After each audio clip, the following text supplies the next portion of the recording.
Thank you. Mr. Vickery, let's try and play the game of follow the data. So we have SCL, we have GSR, we have Cambridge Analytica.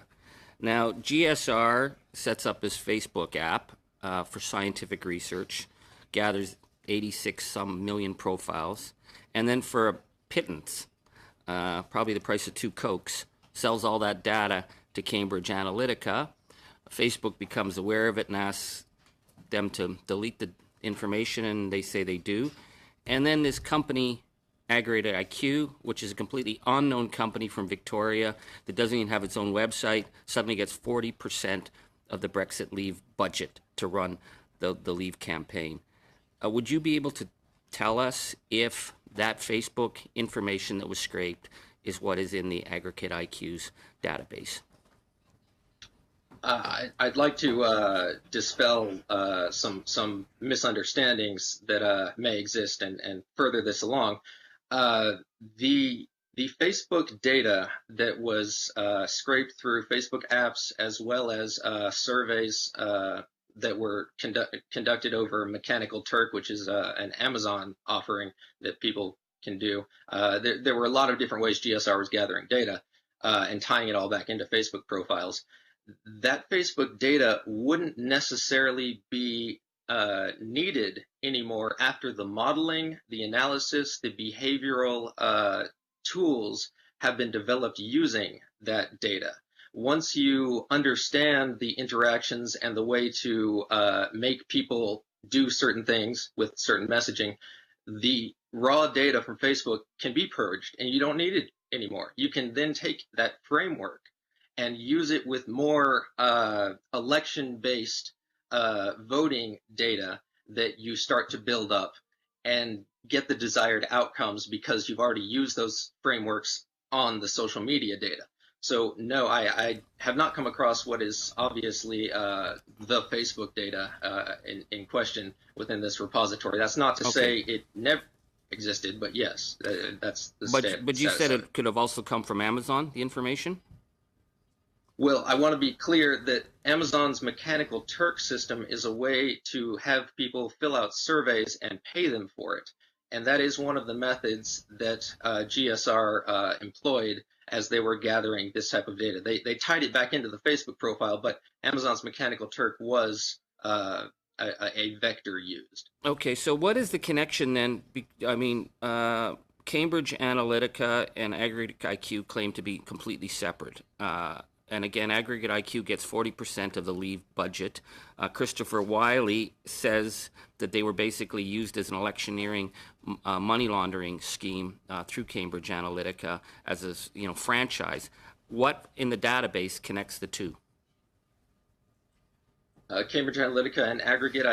IQ? Well, one of the earliest connections is the fact that reflected in the code and the commentary from the employees is that they got the original software for the Ripon platform from a server owned by or under the name of Alexander Nix, who was the recently departed CEO over there at Cambridge Analytica SCL Group.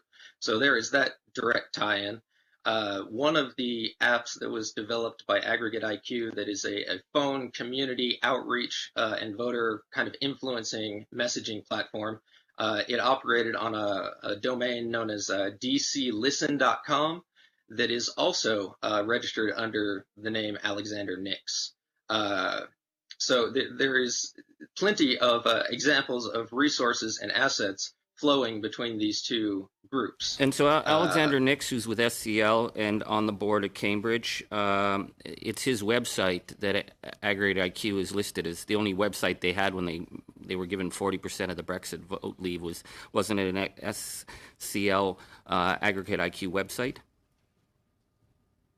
uh, the only website that they had up at the time, I don't know the history of that website. No, I just don't know. Okay, there's been talk about Aggregate IQ's involvement in many elections, and there's been some very disturbing allegations from Christopher Wiley about a culture of illegality. One of those allegations was the illegal collection of raw user data from ISPs in Trinidad and Tobago. Were you able to confirm any of that? the Trinidad and Tobago allegations. With ISPs. Did you not mention that on Twitter?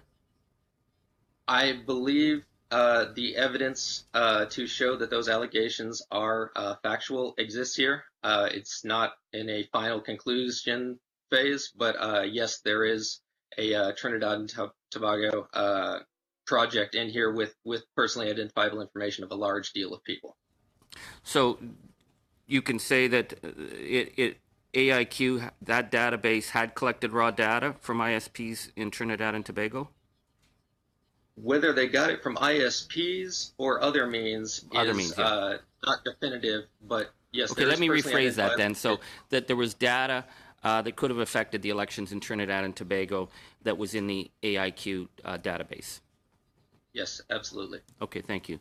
I'm concerned about the issue that you mentioned about cryptocurrency, these ad networks they were setting up, because one of the things that Christopher Wiley stated was that the real money wasn't in elections. The real money was after.